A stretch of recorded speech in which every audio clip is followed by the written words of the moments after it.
This afternoon, we just a little earlier, we had a Shuso ceremony, which means I think the translation of the Japanese is like head student, the person who is practicing for a while. And it's one of the things that is a form that is practiced, before someone, before a person, a monk, receives Dharma transmission or authorization to teach beyond their own, basically, as if anything's ever on its own. So the way that's done is this is called the shippei,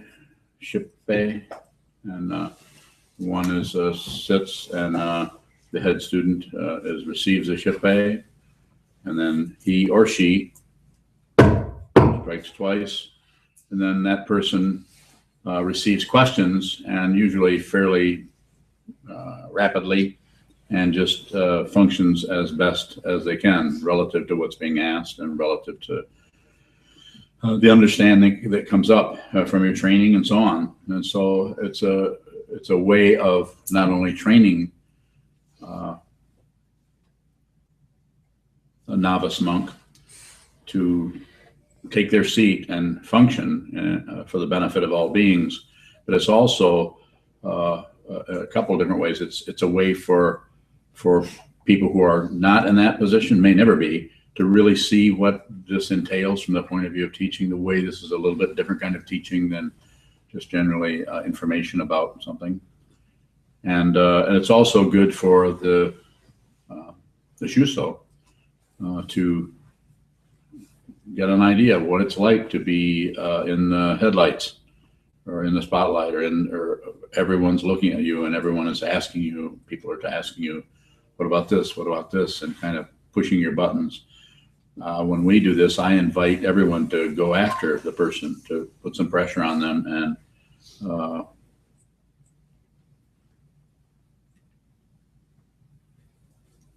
not a deliberate kind of intimidation. We're not trying to make fun of someone, but to go in and actually push on someone a little bit. So if they say one thing, take it the other direction. If they go that direction, take it the other direction.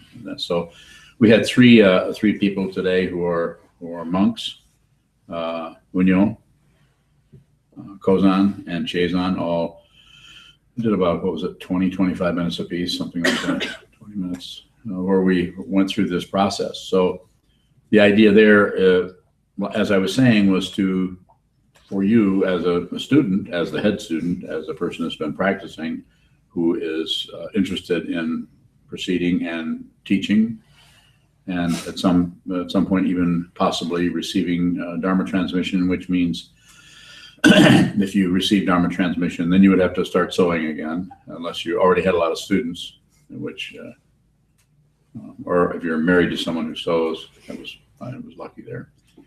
So then you would start sewing a robe, and you would also, there are some documents that are supposed to be confidential, but things are changing. So the documents are basically lineage charts that you have to do on silk with a brush and ink.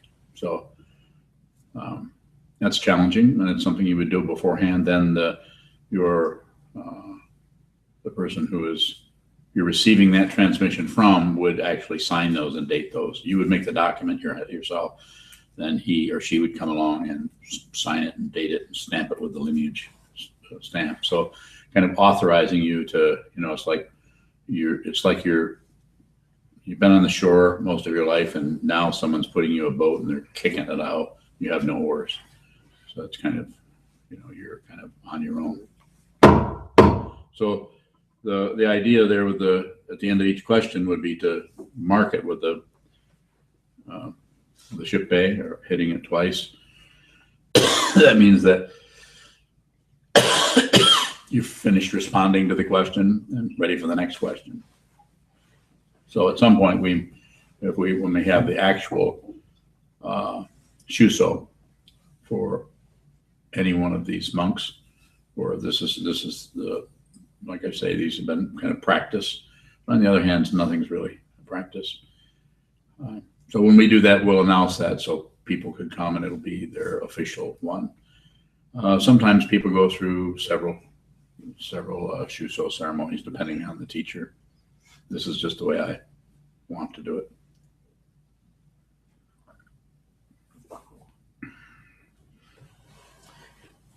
So any questions about here? This might be a better way to, rather than for me to continue to talk about it. Any questions about this form? Probably things I don't even know, but go ahead, Michael. Do you know how long this form has been practiced? That's what I was saying. I don't know. I think it goes back into ancient Japan, but I don't know. Mado, do you know? I know. I think it has some connection to what is called Dharma combat. Yes. Good point. Yeah, the idea of Dharma combat is, this is done in different lineages. Is done in Tibet. The different lineages there, they actually have a kind of argument, you could say, but it's about the basic teachings. And Dharma combat, it's the idea of challenging, actually even somewhat attacking the person. When we say attack, sometimes, that can show up differently for different combinations of people. And so it's just a highly stylized form where you're here and people ask you questions that are sometimes make sense, sometimes are right out of the teachings that you could just come back and respond to. The three poisons, what are they? How do they function? Fairly straightforward. And the next question could be something like, since you have such a terrible teacher, how in the hell do you expect to teach anybody? That would be a difficult one. No one asks that. But the idea we're not going in to try to win. We're going in to actually help someone understand that they don't have to sort out their answers. They just have to be genuine. That's not easy because what comes up sometimes is just like the statement I just made. What went through your mind when I said that? That probably would be your response. It might be something like, I don't think my teacher's so bad. Or, right, I hadn't thought of that. That's a good point. Maybe I should get another teacher. Or any number of things. So there's a sense of humor there. There's also a sense of, but that humor quite often is set by the Shuso, rather than, you actually are in the catbird. Is that what they call them? Catbirds? The birds that meditate? Yeah. The catbird seat, you're there and you're sitting there and people ask you questions and you make a fool of yourself. It's interesting that if you're sitting and you feel foolish, that's not necessarily, that doesn't necessarily mean that's something you need to stop doing or correct or get beyond. Even the sutras, in particular, Hokyo-san Mai at the end of that says, how does that go? Like a fool, like an idiot. Just to continue in this way is called the host within the host. Yeah, just to continue in this way is called the host within the host. It's actually the host within the host. So if you're saying to yourself when you look at those, you're saying, what does that mean? That's it. It has a kind of causation that just puts you in between things. The host within the host. That's impossible, right? It is. Very difficult to see relative and to be hooked on relative and be hooked on carrot cake. And to be hooked on, want this, not want that, want this, and see that they're not separate. Powerful insight. You can function, if you function that way, nobody can find you. They look obvious. They may think they know exactly where you are. They have no idea. You can't have any idea about someone who is not anywhere. Could have some questions on Shuso or anything else for that matter. This would be a good topic.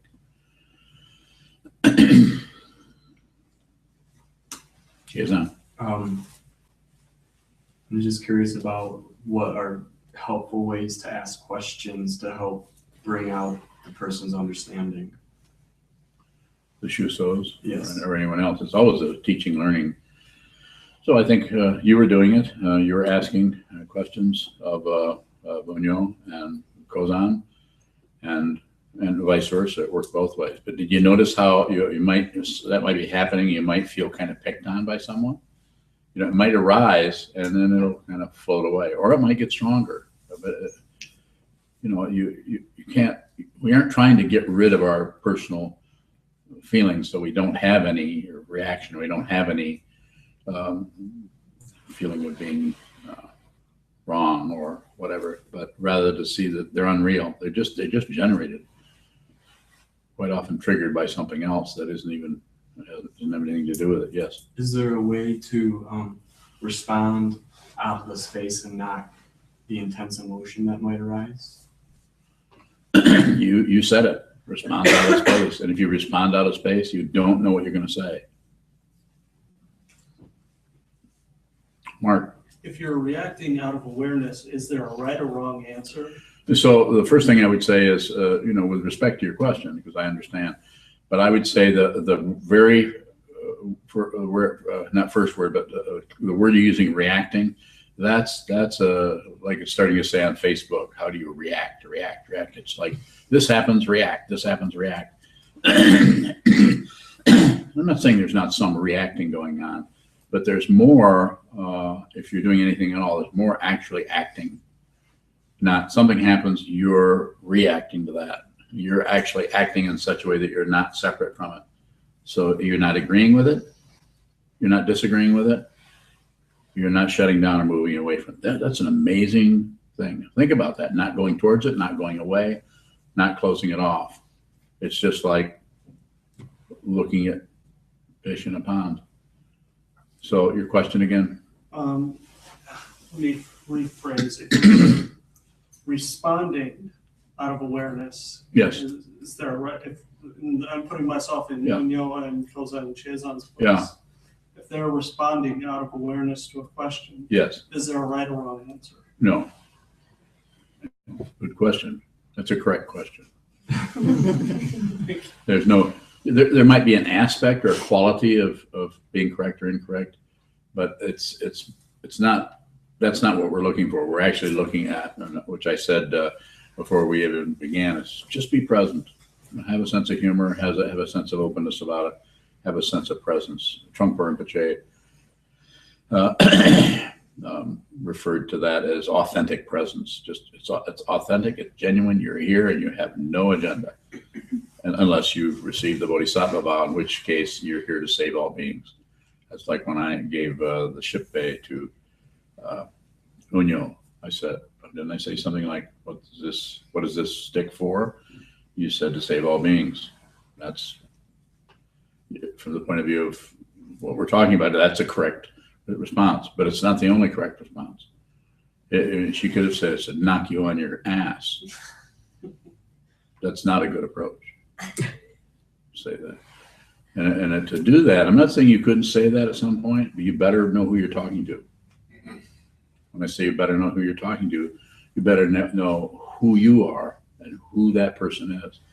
So it wouldn't be something you'd be saying to be funny or to be obstinate. I'll show you, I'm going to show you how awake I am, because I can just blurt out anything. It's not about that. It's really, really functioning in the service of all beings. And sometimes those kind of responses are just the only way you can do it. If that occurs to you, you won't intend it. You will hear yourself say it, and it won't be an impulse. Yes. So is the intention to fluster the person to see how they respond in a Not necessarily. emotional situation? Well, a little bit, but what you do is you work with what's there. Just like someone would ask a question, and like you were asking a question, he was kind of playing with you. You would ask a question. I can't remember how it was, but it's the way you phrased it. I said, Huh? can you Can you? speak? Oh. Yeah, and he's listening to your every word. If I may be so forward as to say I know what you're doing, I don't. But he responded in a way to saying he's listening to what you're saying, It's not just phrase fillers of all stuff together with one meaning in it. He actually hears the words you're saying and responds to the words. And then your awareness backs up into what you said. And then you realize what you've said. So not to give him a gold star, that's a way of teaching. Quite often the way I do that is say, what is your question? Even though someone has just asked me a question, if I say that, they won't know if they've asked me a question or not, quite often. So the idea is it's called Dharma combat somewhat because it kind of looks combative, but it isn't actually like that. It's more of a dance kind of thing with a sense of humor. I mean, but it can also get ramped way up where that's when it's the most fun. When you're actually feeling that energy go, when you have people who are willing to not only step up and present something to you, but are also willing to receive what you say in such a way that there's some kind of an energy exchange going on, not just warfare. So they call it Dharma combat, but yet when the Shuso, not only the Shuso, but also the people, the Sangha, when that question answer is going back and forth, there's a sense of combat going on, but it's more game-like rather than who's right, who's wrong. So more? Thea? Yeah, it was the first time, so Yeah. I think of it as, because you said, go get him, Yeah. you know, which implies aggression on. Well, yeah, but I get to say that because, I mean, I always say, come and get me. Come and get me. I'm not saying come with sticks and attack me and, burn me as a witch. But I'm saying, come on, bring some questions. And the downside of that is if you bring questions that are coming out of just aggression, the aggression is going to bounce on you. And I won't have to hardly do anything. But if you're really aggressive and come this way, it will bounce because I won't fight with you. On the other hand, I may. So it's like if you're not separate from what is happening, your frontal lobe won't have a clue what's going on. You could say it that way. But your overall being, you haven't forgotten gravity. You still know where your hands are. You know where you're here. Most people are abandoning their 5 sense consciousnesses and opting for the 6th and 7th and 8th consciousness. We don't want to get rid of anything, so we just include everything. It's amazing how much just being aware of gravity and how your clothes feel how much sanity there is in that. No matter what's coming at you intellectually or verbally or conceptually, there's just a lot of sanity, and that's why they give you this reference point. That's not only for you, that's how you connect with everybody through this stick. Compassion.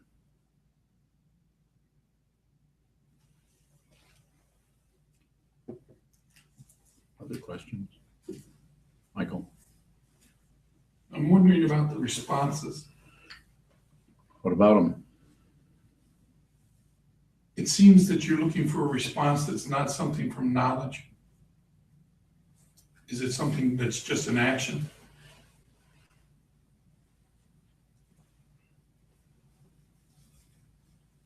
I'm not clear on what you're asking me. You made a statement, it Right. seems, Mm-hmm. and then you said, is it just an action?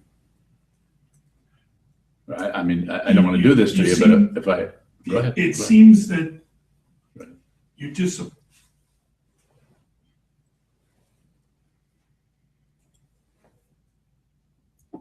that a response can be something that comes from your knowledge, from your brain. And I'm wondering that when you begin to talk about the Dharma, if you're really looking for a response that's just an action. In other words, there's a question, and is there just an action that question? No? I follow you, but that's too much.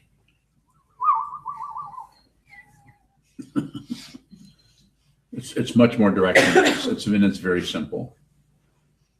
If it were complicated, then we would all get gnarled up and we'd be calling on Dan Lusthouse to help us figure the whole thing out. It's very simple, direct. There's knowledge there, there's understanding there, it might be some concepts, but it's very much about this. Someone asks a question, and then you, if you're the Shuso, then you respond out of, you just meet that where it's at. And if you meet it where it's at, you won't actually like have a plan or a strategy on how to answer, what to answer. And there may be some fear come up. You're not used to doing this. So we may have some trepidation over it. Is Ms. the Bailey. the fear that arises very unique to each person? Oh, yes, I think it's the fear that arises unique. I think some people have a fear of, of just making a fool out of themselves, looking like, just being foolish. Might have a fear that someone will see what a stupid, silly person you are. That's always been mine. And then, and you cannot do anything about that. The only thing you can do as a Buddhist, a student of the Buddhist teaching, is to see through a self, see that there's no self in the skandhas. If you see there's no self, I'm not saying you won't say things that are incorrect. I say things that are incorrect all the time. I mean, literally, I get my facts wrong. Sometimes I think this school started before that school, or, I'm not a historian or a scholar. But you're not particularly concerned about that. Just do the best you can. You know what I mean about fear. We've talked about that a little bit,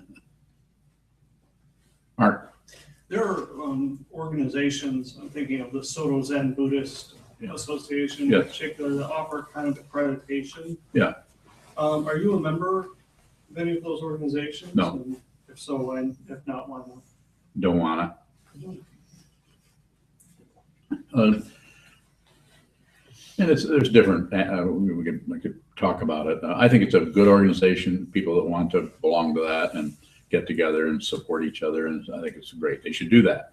I'm not, by not joining, I'm not saying, they can't say anything about what we're doing here anyway, even if I did join, but I would be problematic for them. Why? Because they want you to sign certain things, that you're going to function in a certain way, and I'm not signing shit. I can't do that. I have to live out of the space in which that is arising. You can't just sign something or say that you'll do things this way. I'm not doing that. And it just doesn't mean they're wrong. They should do that. I totally approve of what they're doing. I'm just not going to do it. Not new. I think there's a lot of people that might feel that way. Anything more about that? Like, what would they want you to sign? There's a whole ethics thing they have going on about making sure there's no bad teachers anywhere. That's screwy.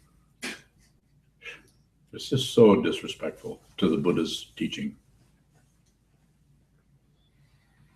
You asked, I'm telling you. Yeah, thank you. And when I say it's disrespectful, I'm not making them wrong. They may need to function that way, and they should. And they should have an organization they can all sign, and they can all agree to do things a certain way. I'd rather run the risk of being totally disgraced by what I do. If that happens, let it happen.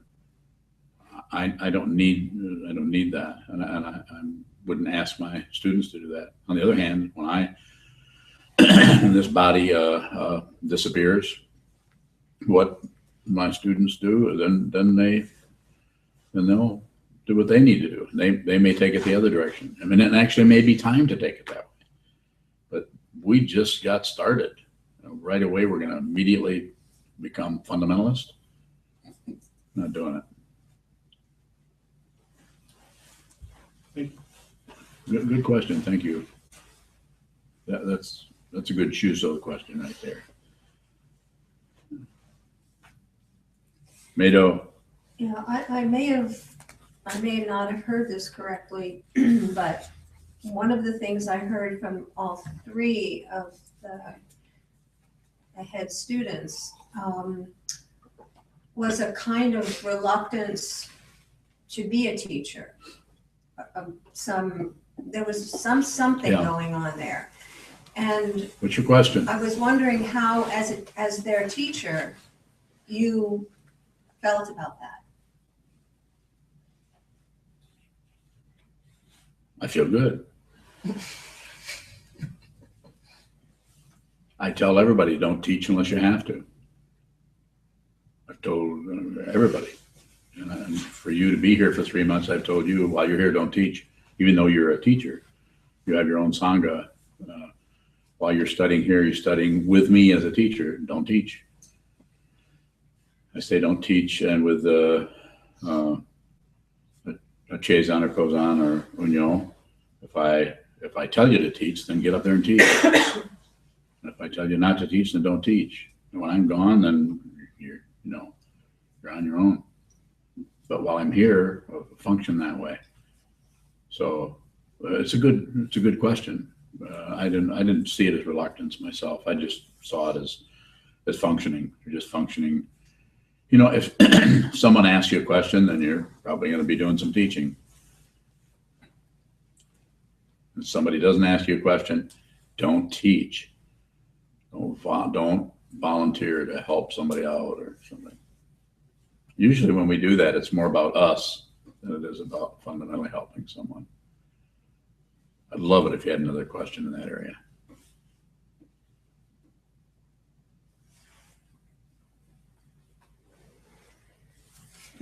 Come on. I'll work on it. Okay, Michael. Do you teach? Do I teach? Do you teach because it's about you? Sure. Yeah.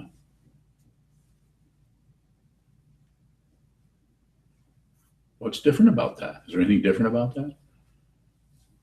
What am I saying when I say that? Does it sound like I'm puffing myself up? To me, it seems that there's some connection about this that's not there. Who's doing this? You're not. Yeah. I am. Yeah. That's So the difference. here's the difference.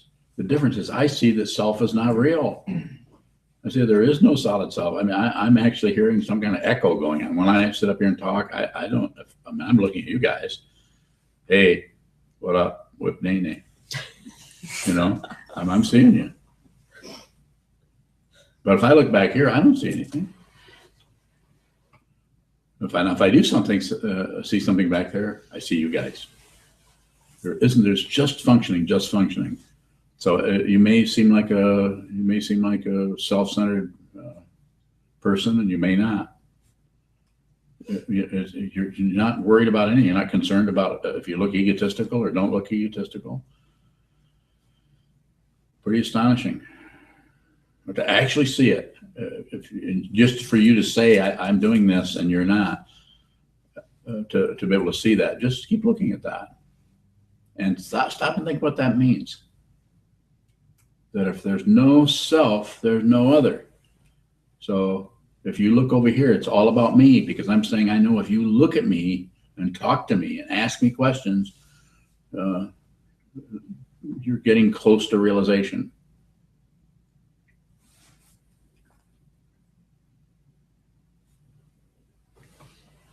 Sometimes you have said that you can't see compassion. If you do something that's compassionate, you won't notice it.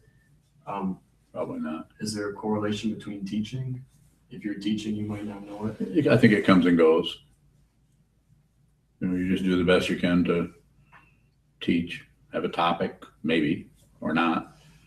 And then you talk about that, and you kind of hear yourself talking about it. Is there a difference between presenting knowledge and functioning? Nah. The only place that needs to be looked at is there somebody doing it? If there's nobody doing it, then, it's just leaves falling from the trees. Look, I am a tree. I'm going to drop my leaves and give the place for all the squirrels. Squirrels. In your version, mice. But what was the first word? Of the joke? Yeah. How do you catch unique? Oh, unique. That's right. Yeah. That's a funny joke. Tell it. No, I'm not going to tell it. Yes. So, Yeah. what is the difference then between, say, someone like Donald Trump, who Donald likes to be the one just Yes. saying whatever, and Yes. and a teacher who can say whatever and But- not care or not. It isn't that the teacher doesn't care. The teacher really cares, but cares in a way that comes out of understanding rather than out of some kind of looking down at something that's helpless. Oh, I'll care for the poor thing. Look at the poor downtrodden people of the world. That's a very, it's powerful. And when people do that in a relative way, they become famous because they're saints. They're Mother Teresa, not to take anything away from someone who totally dedicated their life to others. My goodness, what a difficult thing to do. But the no self part it wasn't showing up there. And with Donald Trump, it's overabundance of self-centeredness. Don't even need to say that. It's just he is so completely full of himself and has so much money that it's almost like he doesn't care. He just wants to see. I could see him at the end of the thing when they're ready to run him and everything. He says, I changed my mind. I can see him doing that. Say, I don't want to do this. I mean, just because he wants to be powerful and in charge, and he knows that when he becomes president, he's going to have difficulty with that Congress if he does become president. So, does that answer your question at all? But if you encounter a teacher who, Yes. how do you know that they're operating out of no self or ego? What do you think's happening here? First thought, best thought. You see a self? You've seen a self since you've known me? I see someone who gets angry and impatient and I annoyed. didn't say that. So who is it that's getting angry and impatient and annoyed? Are you the one that's seeing it? Yeah. You're the one that's, there isn't anybody over here. I can't speak for you. Reflect on that. Reflect on that. It really is. There is not only is there nobody here, there's nobody there. But that kind of energy arises. It just arises out of causes and conditions that started in beginningless time. And you don't have to ride that merry-go-round. You also don't have to reject it. And you also don't have to shut down on it or turn it off. So you may be on it, you may be off. You may be on, you may be off, but you notice that you have no preference wherever you're at. And if people are around you that are clinging to the little horses and the benches in the merry-go-round, then they will notice that you're on one for a while and then you're off. And then you're on, then they don't know where you went. And then you're back on looking just as crazy as they are. It's dependently arisen. There isn't anything that arises, including awakening, is dependently arisen. That's why they say realization is no realization. That's realization. That's why disappointment till the final disappointment, when everything is totally collapsed and you see you're not going to win the lottery. More? Good question. How do you tell the charlatan teachers? There's no way. I know you, Thea. There's no way. If I was a charlatan, you would not be here. In fact, you're the canary in the gold mine. But there are charlatan teachers.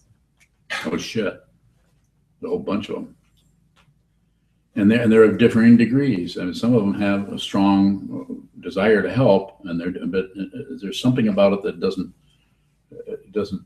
Something about it is fishy. They got the answer. Well, it's not just that. It's also there's some control thing going on in there. Question. Yeah. From what you've said of the tradition, Yes. it's not the student that asks for Dharma transmission. The teacher offers that or directs that. Is that so? Pretty much. I mean, when I say, It's like ancient Japan. I don't know what happened back there, but here it is here. My teacher, Kobanchino Roshi, came here, and Trungpa Rinpoche came from the other side of the world, and they came here, and the way Koban was, kind of, even though he's a master of form, he didn't really encourage too much form, a little bit, but not a lot. If you went to any of the places where his students were, there's some, but not real strong. So as far as a Dharma transmission, I think that's also, even Koban didn't really transmit. He had people that had been students for 20 some years that he did not transmit. And even Vanya, I think, not really sure how that transmission took place for sure. Some people say he wasn't transmitted. Some people say yes, he was in the process of being transmitted. So yeah. So I think it varies how that all, especially in our society, in our culture, we're mixing up our own, upbringing in the West with a non-theistic tradition that is centuries and centuries old. And so the way I do this is kind of, I look and I see what, having been really doused in really heavy forms, I look and see what relative to everything I see, what forms are really good to include and what forms are we not. We're not saying some forms are bad, some forms are good. Just trying to see what's a good way to do this that includes people and doesn't make us some kind of special sect where you have to come in the door and everybody has to do exactly the same thing. Like in the Detroit Zen Center, you have to dip your feet in water before you go into this symbolic cleansing, before you go into the, those kind of things. And also you can't sniff, you can't blow your nose. Kind of carry over that a little bit too much.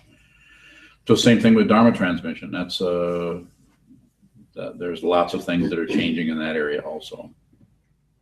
Just like a lot of people wearing brown robes that don't particularly seem all that good at teaching. I don't know how else you'd say it, not to pick anybody out, but have you noticed that? Yeah, that's part of the question. Okay. Is that I've used to think that somebody was Dharma transmitted would be awakened or I don't know, something. And I've met a lot of them that I'm really kind of surprised that they have Dharma transmission. Yeah. But if the tradition is true, they didn't ask for it. Their teacher suggested that. Well, you don't know what happens. You don't know what's going on in different. There's different. We're here in the West. We don't know what's going on. Koban is gone. So if Koban were still here, I don't know. Maybe somebody would be transmitted. But he apparently looked at that as a pretty important thing. Because he had people that were Michael was very devoted to him. He gave up his whole life to practice and study under Koban. But yet, Koban didn't give him Dharma transmission. He received that from Vanya. I met a student of Katagiri Roshi's, and when she was a close student, and when he died, he transmitted his close students, and they all said they didn't feel ready for that. Yeah. But at the same time, I don't know if she was awake or not awake, but it seemed like there was a sincere inspiration to continue on, and they're admitting they're not awake, they're not ready to do this.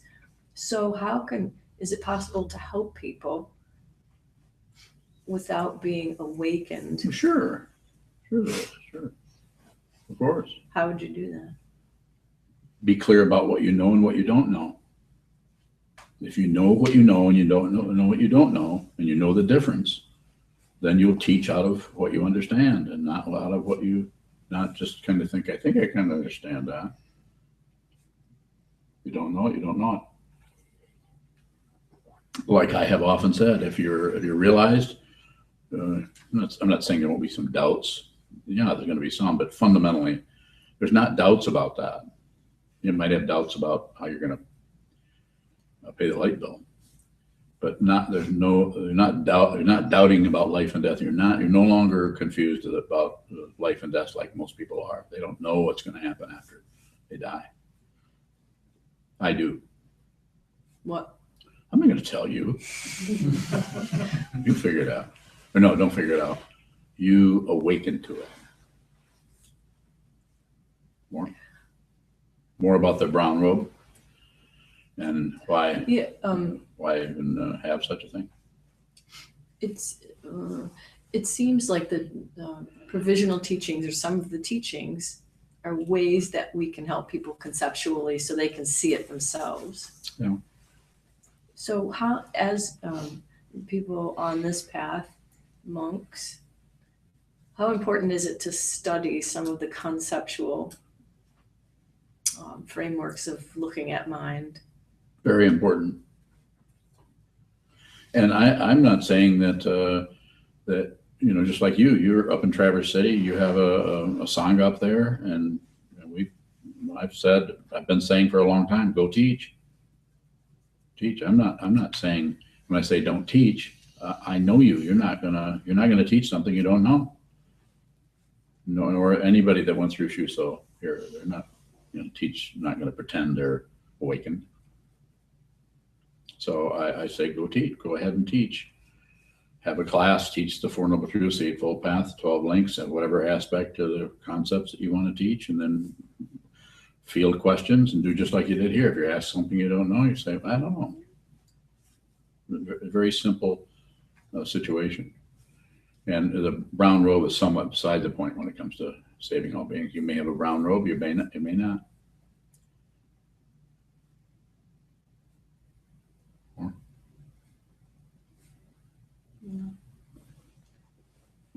How do you know what you don't know? How do you know what you don't know? You know you don't know it. You know what you know, right? No. Okay. I rest my case. You don't know what you know. Then that's even, if you don't know what you know, then it's even more obvious you don't know what you don't know. Makes perfect sense to me. If you're hanging on to anything, then all these concepts will hook you. There's hooks in them. But if you're not hanging on to anything, you're just here. And so therefore, knowing and not knowing are not separate. That's basically what I'm saying. And when you realize that, you're no longer at war with anything. And if something arises, you get to say something. If nothing arises, you just say, I don't know, thump, thump. Yes. Can concepts not have a reference point? Yeah. Is that when they become tools? Well, they can be tools anytime.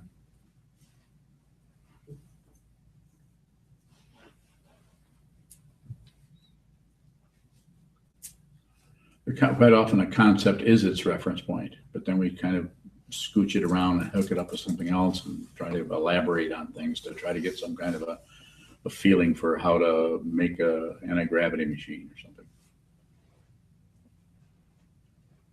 Just like the five skandhas or the three poisons is really a good one, because it's just anybody, people that haven't even practiced, if you say there's 3 ways you avoid who you are, what this is, and reality itself.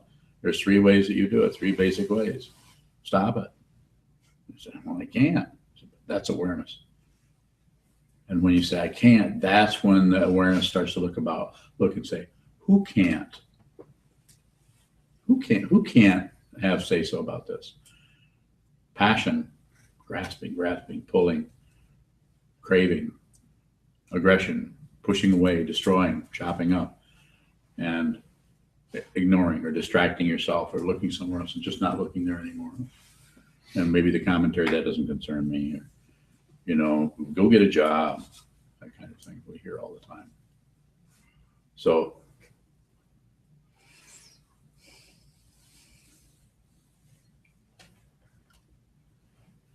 those 3, if you begin to look at those, you can tell when you're pushing, you can tell when you're pulling, and you can, at some point, eventually, you can even see when you shut down. It's hard to see that one. You can begin to see that. Then you start to wonder about who is doing this? Who is it? Is there someone there? Is there a solid being there? If there were a solid being, I could insult you and you wouldn't be offended at all, or I could compliment you and you would not puff up at all. Sir. If I offended you or if I praised you, you wouldn't puff up or deflate? I might.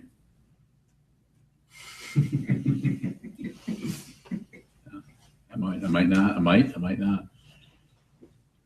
But the difference is, and it's a good question, because I can't take any position on that. I can't say, well, I'm awake, so therefore you can insult me and I won't be, or you can praise me and I won't be thinking how wonderful I am, or he really likes me, or something like that. So that may happen, but that's the amazing thing about it. If you've actually seen through that, then you don't know what's going to happen in any area. But when it does, it doesn't lead to something else. Oh, I'm puffed up. I must not be awake, or I'm not puffed up. I'm not puffing up. They're complimenting me right now. I'm not puffing up, so I must be the Tathagata. Any extra commotion going on in the sixth and seventh consciousness, and the eighth consciousness, you could include that, and any extra stuff that's going on other than just this. Everything is just like we were talking about earlier. All the things that can be going on, but everything's available right here. It's in your lap. It's in front of you. More, yeah. You don't. Did you hear your teaching in the responses of these three students? In their choice of words and things like that. In Yeah. their responses? I could hear that using concepts that I often use. Like, How does that feel? it feels like somebody just stuffed bologna up my nose. Really big chunks of bologna and olives. Fucking distressing. It's distressing. Don't say that. You can't use it. I can't say it. Bleep. Did I swear? I have no awareness of my Don't know terrible. what you don't know. Don't what? I'm not going there. You're not going there? Come on. Let's play. So you did hear. Well, of course I did. Of course. Did you hear anything that did not reflect your teachings and that? I really respect everyone's path. I don't know what they've got to go through. All I know is that they have to look and see you. While you have to see who you are. I can't do it for you. I know who you are and I know who you're not. But you have to see it. And that can manifest in all kinds of different ways. So as far as me, I think what you're getting at is, am I evaluating to see if the teaching that I am is actually being represented? I want my students to be genuine. Yes, I'm listening for that. And that may show up as saying things that are totally different than what I say. And using concepts that I would not use. It could show up that way. So if that's what you're asking me about. Yeah, I guess one of the questions that I think I asked during the ceremony was, how do you identify a genuine student? How do I identify? Genuine, yeah, the emphasis on genuine. Everybody's genuine. From my point of view, all I see are Buddhas. If you have a problem with that, then you just need to practice a lot. More. I see what's going on. Let's put it that way. I see what's going on. And if I have permission, I will help you with it. But if I don't have permission, I just have to watch you continue to spin around and climb walls and chase gophers. And, you come back around and help me? I said, what can I do for you? And then it could be all kinds of things. I mean, Trungpa Rinpoche does a great thing in there. And then the teacher, when people come to the teacher, say, well, can't you see how I'm suffering? I'm in terrible shape. So you just send the person back to the awareness practice, whatever that may be. More. So every student who comes to you is genuine, is a genuine student of the Dharma. Well, sure, yeah. They don't know that. They keep taking exception to everything. They keep criticizing themselves. They keep, it's called samsara. If they don't, sometimes they start to slow down and I watch. Sometimes they speed back up. But each individual's karma is so incredibly complicated and vast. The main teaching I have come up with from doing this for decades and decades is don't meddle. If you don't meddle, then you're just watching. You might have ideas that are right, like, don't stop saying, don't, but if you don't have permission, if you know the person's not going to receive that, then all you can do is just watch and wait and send them back to the wall so that that which sees gets stronger. The practice we did in the interview last night,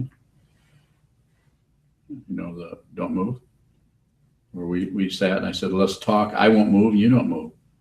So we had maybe 4 or 5 minutes of our interview where neither one of us had any body language.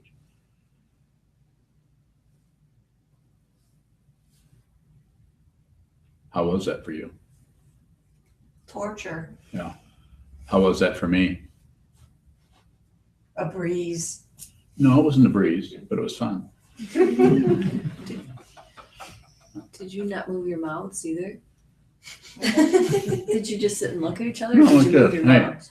No, Yeah, didn't you ask? Ventriloquism. Didn't you ask me a question? We're dummies. I'm not a dummy. You are a dummy. Now everybody's gonna wanna do that. No. Look, the teacher that talks, the teachers without talking. That's pretty good, don't you think? You think it's pretty good?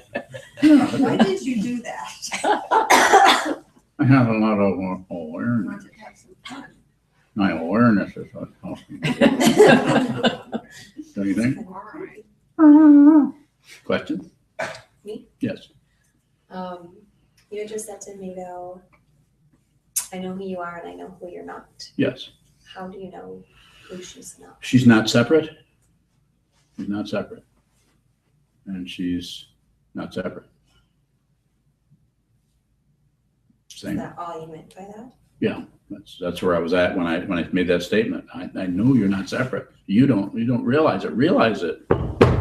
Realize it.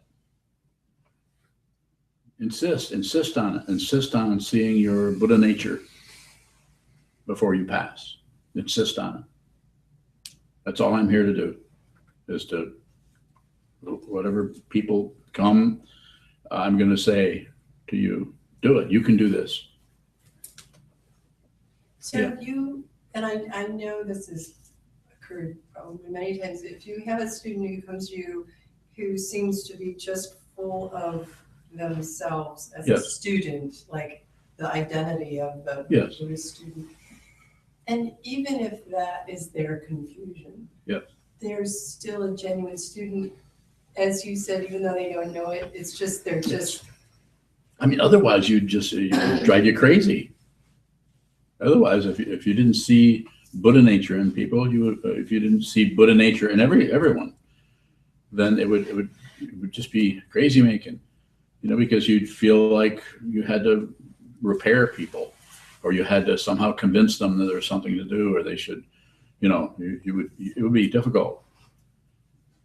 It would be really difficult to wind yourself up and not respect people. If you see nothing as, this is the way I say it, and you should reflect on this.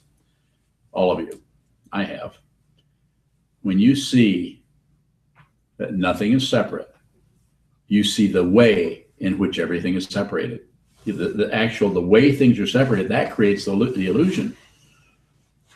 And that's where the respect comes in. You respect the space between everything. No longer any, like, oh, these things have to be smushed together. No. What you do is you talk to everything that looks like it's separate, and you talk to them as they're in their separation. You talk to them and you say, not separate, find out. And then hopefully this person will train themselves, talk to me, look at the wall, study the material, study all these different conceptual constructs that help take the thinking mind and scooch it closer and closer to the cliff of realization, no separation. Yes. In a talk, I don't know when it was a podcast, you had talked about what you're looking for is in the space between what arises. Can you speak on that a little bit? Yeah, it's just a way of helping through a suggestion, helping the meditator, the student, to not be quite so attached to objects that arise. So when you see something arise, whatever it is, jealousy in your, or fear, to expand the awareness around it, see the space in which that arose has always been there.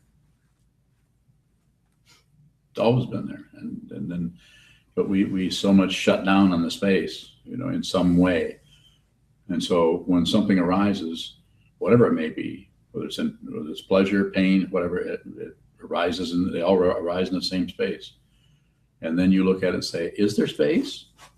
Does something actually arise? Find out.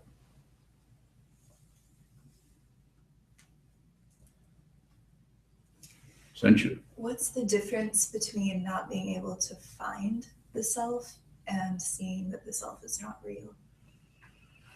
I think it's very similar.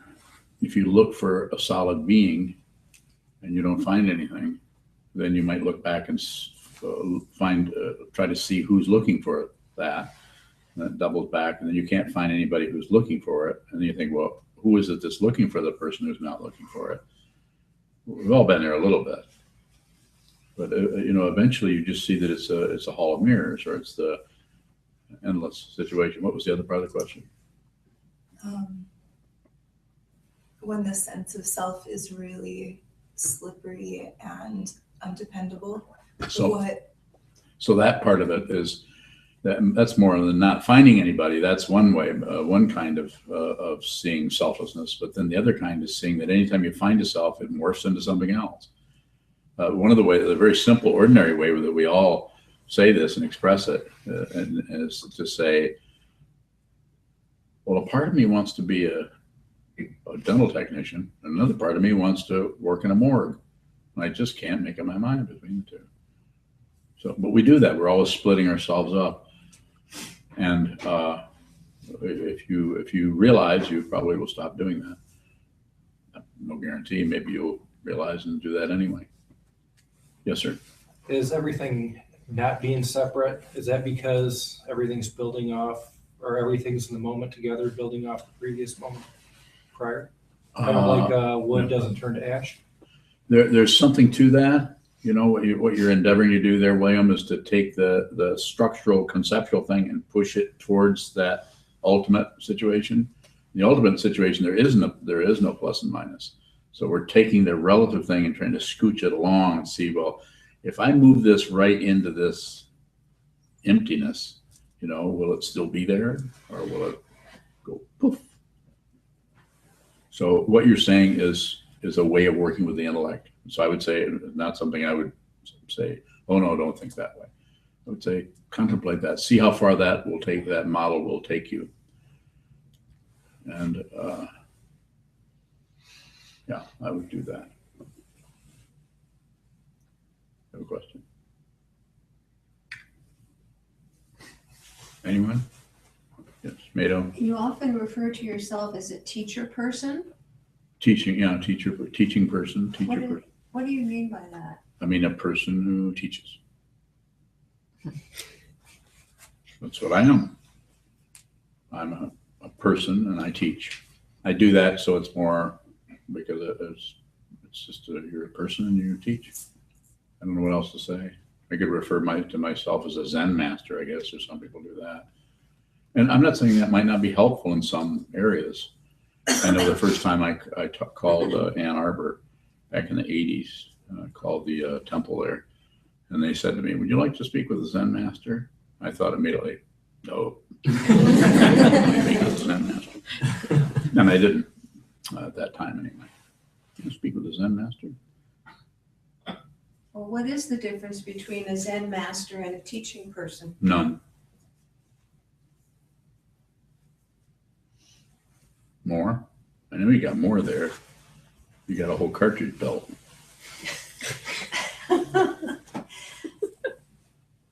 So I'm making the comparison between having a Dharma name and having a given name, a conventional name. Yes, Barbara. Are you a teacher? I vaguely remember. Yeah, remember that name. Go ahead. Is there any comparison between having a Dharma name and being a Zen master and being an ordinary person and being a teaching person? That's too complicated. Simplify that.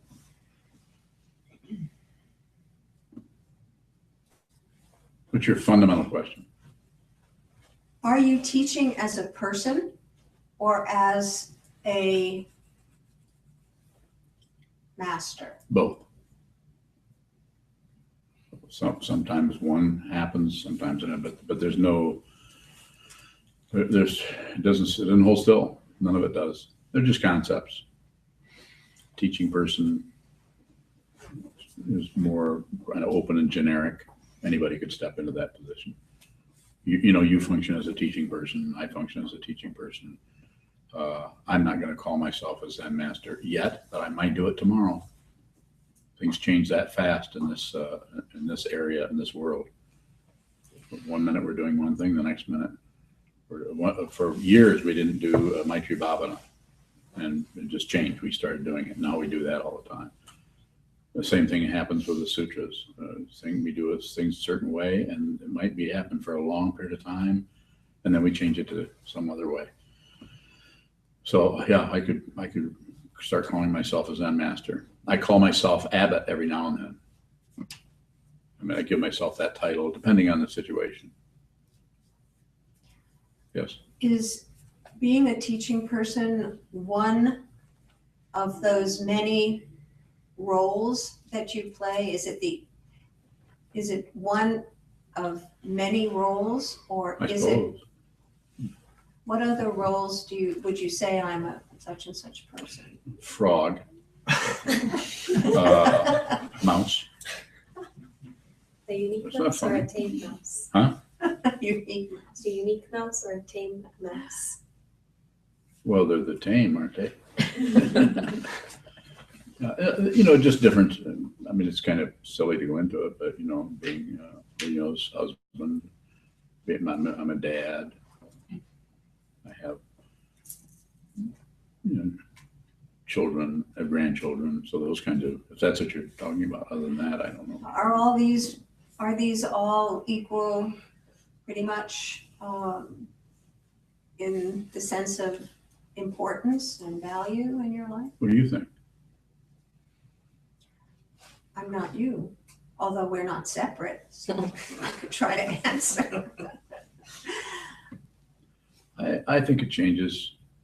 I think the main thing is the vow to be with all things. I think that takes precedent. But this doesn't mean that if I'm doing this and my grandson has a birthday party, that I won't maybe go to that birthday party. But it won't be some kind of protocol, right? I always hope with this is always first. It's always fluctuating and changing.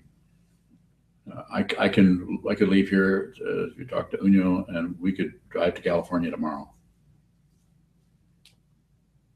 I mean, I don't know what we do out there, but Visit Maggie. visit Maggie. Better get out there pretty quick. She'll be back. But I guess I'm just saying it's kind of and you do that somewhat. I think we all do. We situations always kind of changing this way and that way. So we maybe have some guidelines or rules, but we have to go to work, maybe. But then how we handle ourselves may come out of some kind of identity. It may come out of just what's the best thing to do, what's choiceless about the situation. I'm not sure if that's what you're going for. Or...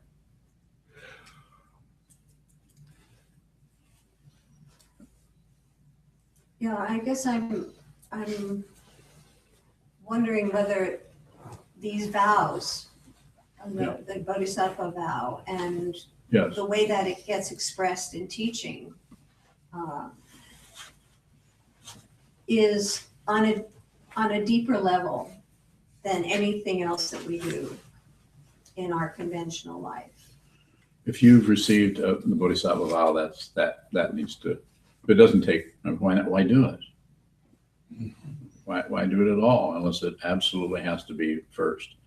This doesn't mean that you do it as some kind of a fundamentalist where that doesn't, I'm not living up to my vow. There's no way you can, if you receive that vow, there's no way you can do anything but what? Observe the vow. You don't have any say-so about it, fundamentally, because there isn't anyone. Go ahead. Well, I also took a vow, as many of us did, a marriage vow. And Well, no, wait, stop right now. Okay, now you watch me. I took a marriage vow, and what's that? What's that expression like? it's What is it's that? questioning. Well, then ask me the question. Don't signal me with your facial expression. All right. Very good. I'll find out. You know what I'm saying? I'm saying what you're doing is you're challenging me, right? That's not the way it feels. Well, how does it look to you guys? Okay, let's say I am. Okay, good. Go ahead. Yeah, You're like saying, well, you took a marriage vow too. I said I took a marriage vow. Well, I did too. You thought we were living in sin? Yes. Go ahead. I'll stop. So will I. Yeah, and I'll stop badgering. I will stop. Well, I think it's a question you could ask. I did take, but they were also bodhisattva vows. We took those. Our wedding was the 16 precepts. But then again, you could say, well, if you knew about it, and I can tell you, I've also had several Buddhist weddings that, we're also receiving bodhisattva vows every time. And so it's really difficult years ago trying to understand, what does that mean to receive bodhisattva vows with somebody and then just do nothing but fight with them and have difficulty. It's just really, it was very, very painful early on, back in the 70s. Very difficult to know how to do, what to, it was really, really hard. So I'm expressing my own struggle with having taken vows and trying to understand how this vow, come what may, has to be observed and respected. So what's your question? It's not a question. Oh, okay. Well then. Just trying to explain where my question may be Okay. coming from. Yeah, just observe the vow. And observing the vow may be observing that you're short of it. But it's not wrong. It's just, you're just observing it. It's like observing weather. It's not a matter of willpower. Big misunderstanding. And you're a master of willpower. At least that's what you've told me through having a PhD in philosophy and at the age of 26 and being a real. 24. I knew that was coming.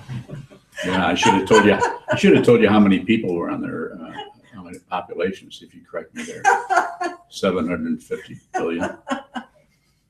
Yeah, go ahead.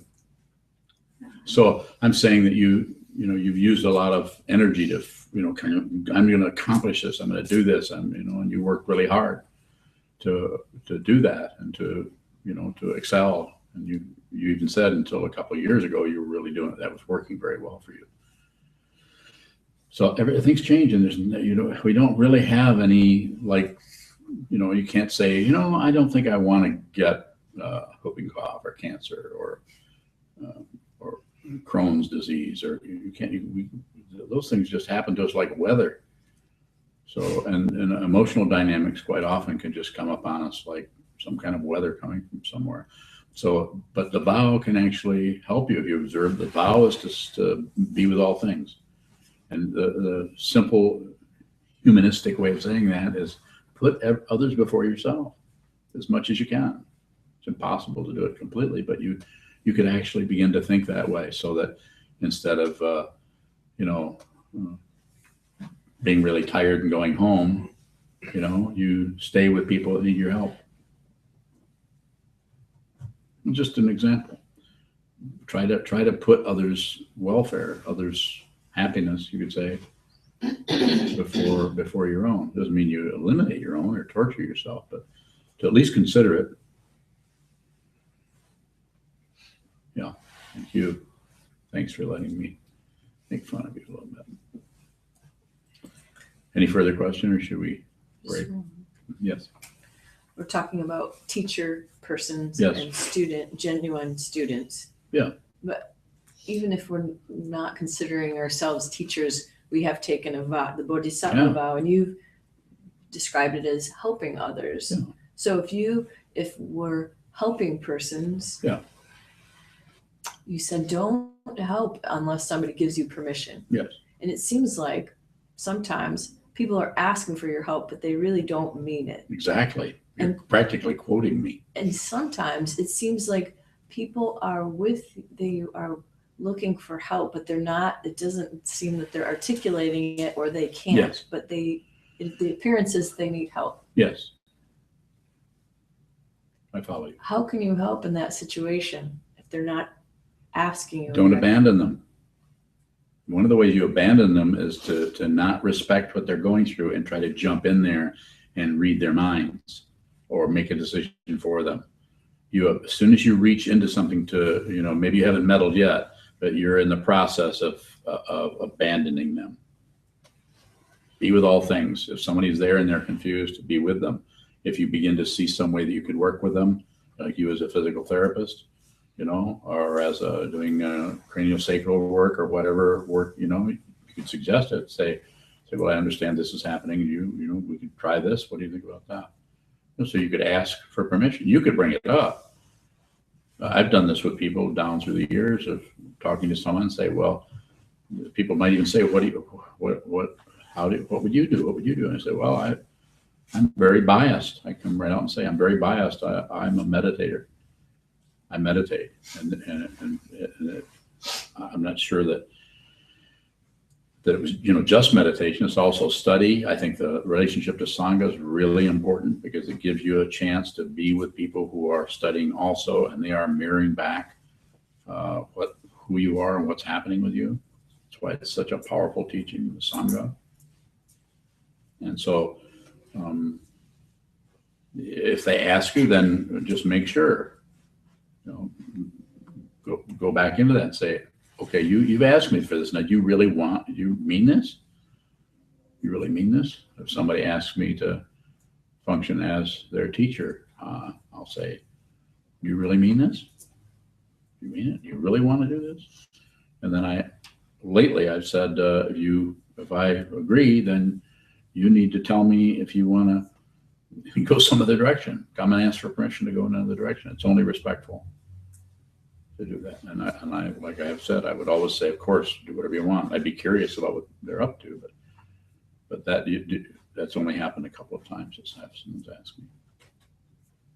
So if you're really there and you're present, you're going to kind of know. You can, you've got your own antenna. Like you can see this person is not asking, and they need help, but they're not really asking, and they're, maybe they don't know about this. So you can actually say, do you know that, there's a way of working with the problems you're having here that I've done. Would you like to check that out? And that may be anything from what you do with craniosacral therapy, might be physical therapy. It might be teaching them to meditate and awareness practice. It might not even mention that you're a Buddhist monk. You might just work with them where they're at. They might be a Christian. And you might work with them right with that. And then they might say, well, is this like praying? Or say, well, it's not exactly praying. It's more like what you do just before you pray. You give them some kind of context for it. Help them be Christians if that's what they want to do. It's valid. More. It it seems like the helping, an example is the physical therapy. And Yeah. some working with people close to death and they get really, really scared and they're not asking questions. How do you support? But they're like clutching. Yeah. Well, are they getting ready to die? Or faced with the issues that death is imminent. Yeah. Well, normalize the death. Don't make light of it, but just let them know. So, this is, everybody goes through this. You know that, right? It depends on what kind of chatter you've got going with it, if anything at all. If you don't have anything, then just hold them. If they're using their conversational, then you can kind of go there to talk about it. You got to be real careful in that area because they're the one dying, not you. So they're like, you can say, "Oh, it's okay, honey. Just Jesus will be there waiting for you," whatever.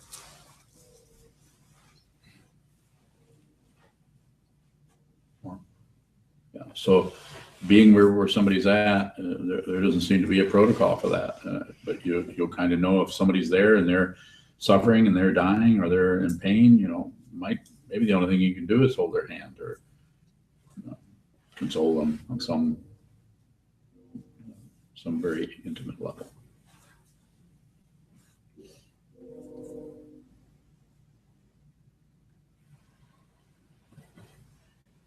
Should we close? Dedicate the merit. Do you want to wait until the end of the evening, usually dedicate the merit? No, we can do that then. Sure. If people could help set up for order, we can get the benches out.